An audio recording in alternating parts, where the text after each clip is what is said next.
The Keeper of Stories, written by Kusin Pritchard, illustrated by Selina, Alko. A library is a keeper of stories, a keeper of memories, a keeper of hope. This library, the one in the bustling college neighborhood of New York City's Upper West Side, is a particularly good keeper.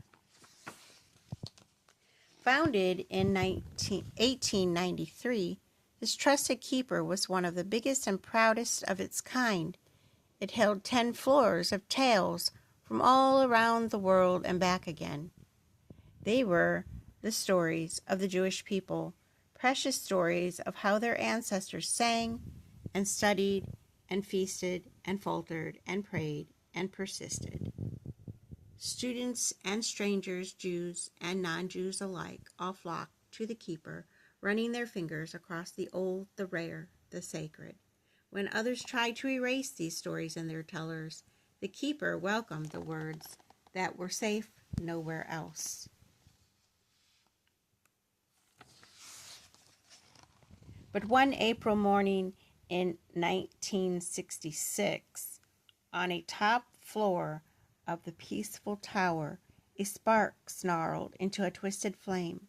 It wound up the single staircase and tore through the floor's metal grating. One man, a maintenance worker, chased the burning smell, but soon he was surrounded. The tower transformed into a chimney, smoke bursting from its windows. Library walls, keep our stories safe.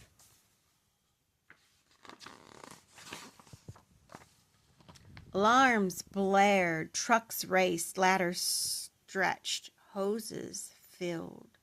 The firefighters rescued the man inside, but the books feared water as much as fire.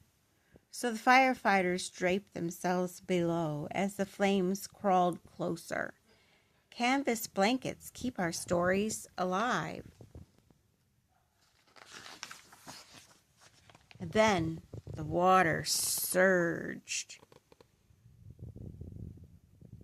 It spilled past the Aramaic and ancient Greek, the Yiddish and Ladino.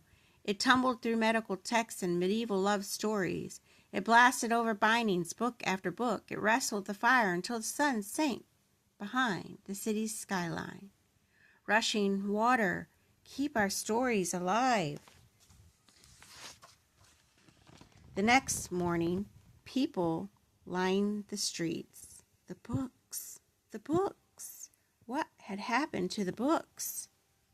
Answers hung in the sour must. The volumes on the highest floors were now ash, ash, ash. In the levels below, the books were bloated and warped, but whole. The charred shelves cradled hope, hope, hope. Swollen pages keep our stories alive. The people, they looked up at the wounded building, the one they had trusted for years. They knew the truth, that this keeper, their keeper, trusted them too. They couldn't let it down. Hundreds of students and teachers, rabbis and pastors, neighbors and strangers became Operation Booklift. They wound up the staircase like the flames had before, forged together by stories, hand over hand, over hand over hand. They passed one drenched book down, then the next. For 2 weeks they lifted and reached together, an unbreakable human chain. Outstretched hands keep our stories alive. Volunteers guided books from hands to cartons to wagons, but with every minute that passed, water turned dust to sludgy mud, ink to smudged blots, and pages to slimy mold. They needed a plan. Fast. First, they placed books in every open nook across the campus. Sheltering rooftops keep our stories alive. But few pages dried, and those that did soon wrinkled. They They needed fresh air. The rabbi had an idea, one born from his childhood, cleaning books for Passover in the European breeze. Warming winds keep our stories alive. But there was not enough room, and the city's spring rain loomed. They needed something bigger. A food scientist proposed a wild scheme. Towering machines built for coffee beans rolled across town to freeze-dry the books. Vacuum pressure keep our stories alive. But turning ice to vapor took time they did not have. Too much longer and whole histories would be lost. They needed a miracle.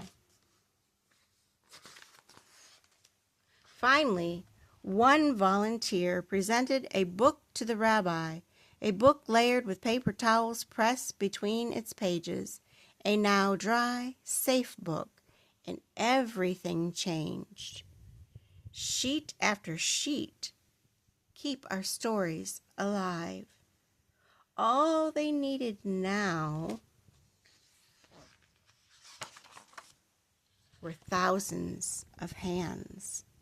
Journalists broadcast, merchants shipped, universities paused, students volunteered, kindergartners baked, New Yorkers unified.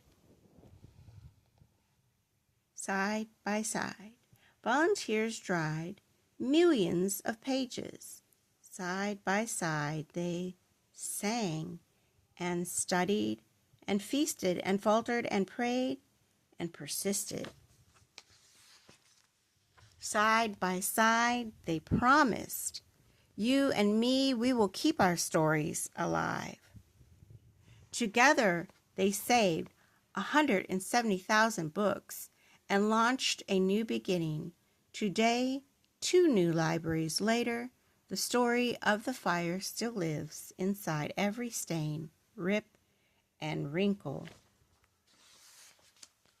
Yes, 70,000 books were now ash, but our stories were not consumed. Languages were swallowed by fire, but our stories were not consumed. Torahs were buried, but our stories were not consumed. Because the library is a keeper of these stories. Because thousands of hands became keepers of these stories too. Because we are the keeper of these stories too.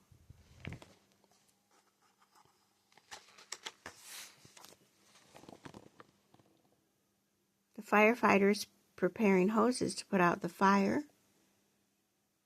Smoke billowing out from 2 of the 16 small windows in the library towers. Books on the top floors completely destroyed by the fire.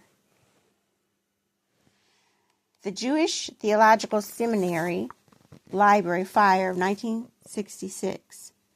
The Jewish Theological Seminary has been a spiritual, intellectual, and communal heartbeat of Judaism for over 130 years. Its original library tower was 10 floors high and held nearly 200,000 books, magazines, and newspapers dating back to the Middle Ages.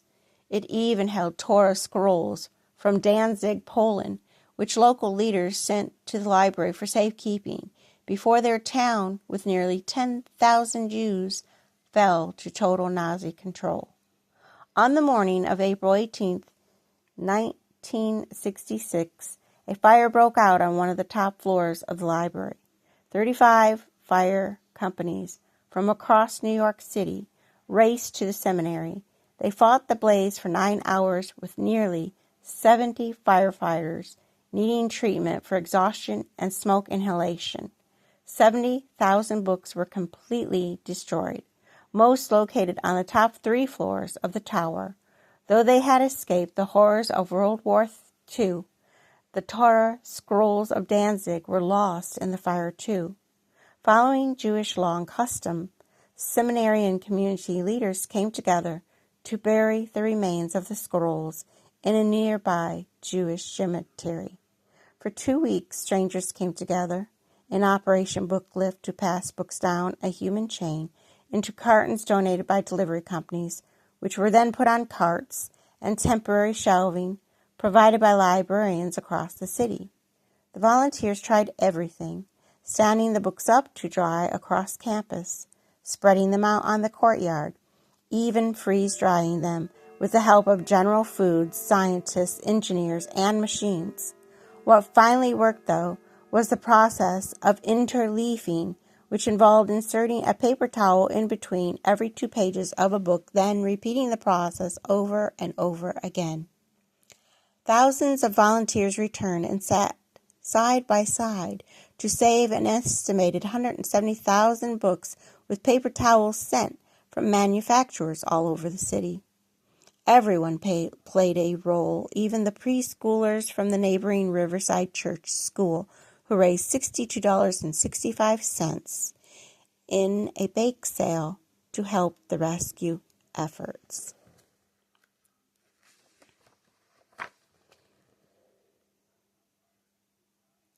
Years before the fire, the seminary chose the biblical reference to the burning bush as their school's emblem.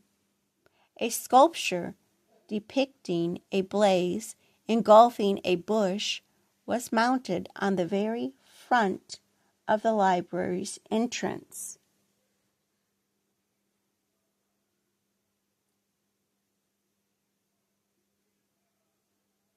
It included words from the story of Moses in the wilderness, and the bush was not consumed. For many, this story symbolizes survival, redemption, and the importance of faith.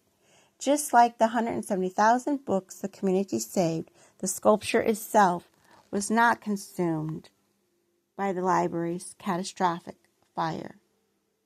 And it continues to welcome learners of all backgrounds into the walls of the seminary to this day. The Jewish Theological Seminary's library was rebuilt and stands tall today. It is home to some of the most celebrated Judaic studies, manuscripts, rare materials, archives, and collections in the world. Thank you for listening. God bless you and sweet dreams.